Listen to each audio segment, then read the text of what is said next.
tried about everything. We done went left and went this way, went that way. I kind of go back to that old black Negro hair I heard someone talk about years ago. Say, you know, you can curl it, you can press it, you can do everything, but still it continue to come back the regular way. You understand? So the idea is that we done went all other ways. So now this is what we're gonna do.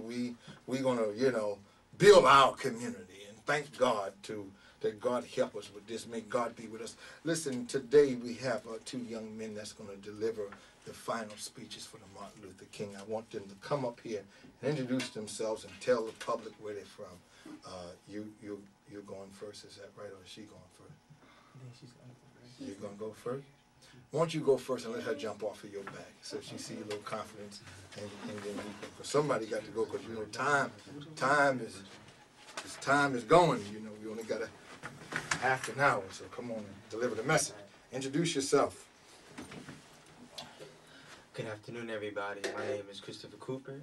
I'm a senior at Plainfield High School, and I'm a member of the Scatterway Orders, Chapter 1.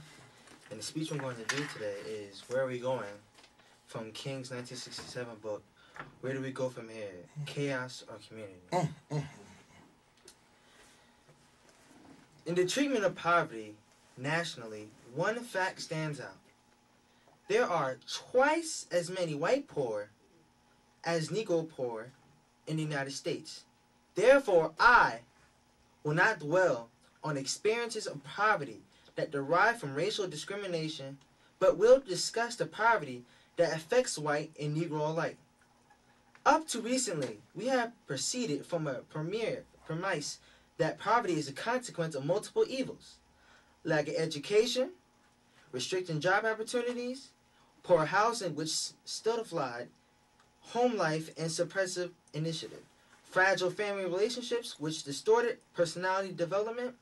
The logic of this approach suggested that each of these causes be attacked one by one. Hence, a housing program to transform living conditions, improve educational facilities to furnish tools for better job opportunities, and family counseling to create better personal adjustments were designed.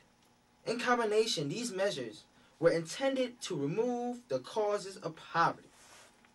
While none of these remedies in itself is unsound, all have a fatal disadvantage. The programs have never proceeded on a coordinated basis or at a similar rate of development. Housing measures have fluctuated at the whims of legislative bodies. They have been piecemeal and pygmy. Educational reforms have been even more sluggish and entangled in bureaucratic stalling and economic-dominated decisions. Family assistance stagnated in neglect and then suddenly was discovered to be the central issue on the basis of hasty and superficial studies. At no time has a total, coordinated, and fully adequate program has been conceived. As a consequence, fragmentary and spasmodic reforms have failed to reach down to the profoundest needs of the poor. In addition to the absence of coordination and sufficiency, the programs of the past have another common flaw. They are indirect. Each seek to solve poverty by first solving something else. I'm now convinced that the simplest approach will prove to be the most effective.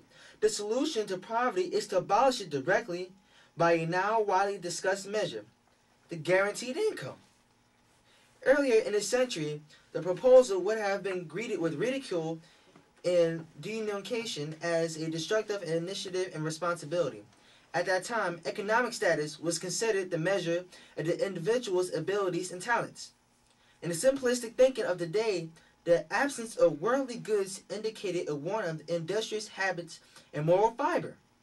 We have come a long way in our understanding of human motivation and of the blind operation of our economic system. Now we realize that dislocations in the market operation of our economy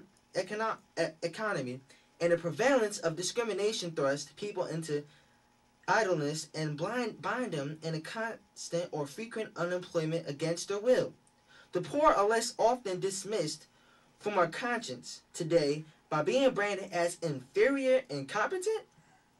We also know that no matter how dynamically the economy develops and expands, it does not eliminate all poverty. We have come to the point where we must make the non-producer a consumer, or we will find ourselves drowning in a sea of consumer goods. We have so energetically mastered production that we now must give attention to distribution. Though there have been increases in purchasing power, they have lagged behind increases in production. Those at the lowest economic level, the poor, white and Negro, the aged and chronically ill, are traditionally unorganized and therefore have little ability to force the necessary growth in their income. They stagnate or become even poorer in relation to the larger society. The problem indicates that the emphasis must be twofold. We must create full employment, or we must create incomes. People must be made consumers by one method or the other. Once they are placed in this position, we need to be concerned that the potential of the individual is not wasted. New forms of work that enhance the social good will have to be devised for those whom traditional jobs are not available. In 1879, Henry George anticipated this state of affairs when he wrote In Progress and Poverty. The fact is that the work which improves the condition of mankind, the work which extends knowledge and increases power and enriches literature and elevates thought, is not done to secure a living. It is not the work of slaves, driven to the task either by the lash of a master or by animal necessities. It is the work of men who perform in it for their own sake, and not that they may get more to eat or drink or wear or display. In a state of society where want is abolished, work of this sort could be enormously increased. We are likely to find that the problems of housing and education, instead of preceding the elimination of poverty, will themselves be affected if poverty is first abolished. The poor transformed into purchasers will do a great deal on their own to alter housing decay.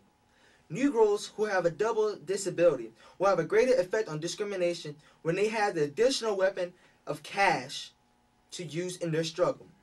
Beyond these advantages, a host of positive psychological changes inevitably will result from widespread economic security. The dignity of the individual will flourish when the decisions concerning his life and in his hands, when he has assurance that his income is stable and certain, and when he knows that he has the means to seek self-improvement. Personal conflicts between husband, wife, and children will diminish when the unjust measurement of human worth on a scale of dollars is eliminated. Two conditions are indispensable if we are to ensure that the guaranteed income operates as a consistently progressive measure. First, it must be pegged to the median income of society, not the lowest levels of income, to guarantee the income at the floor, which will simply perpetuate welfare standards and freeze into society's poverty conditions.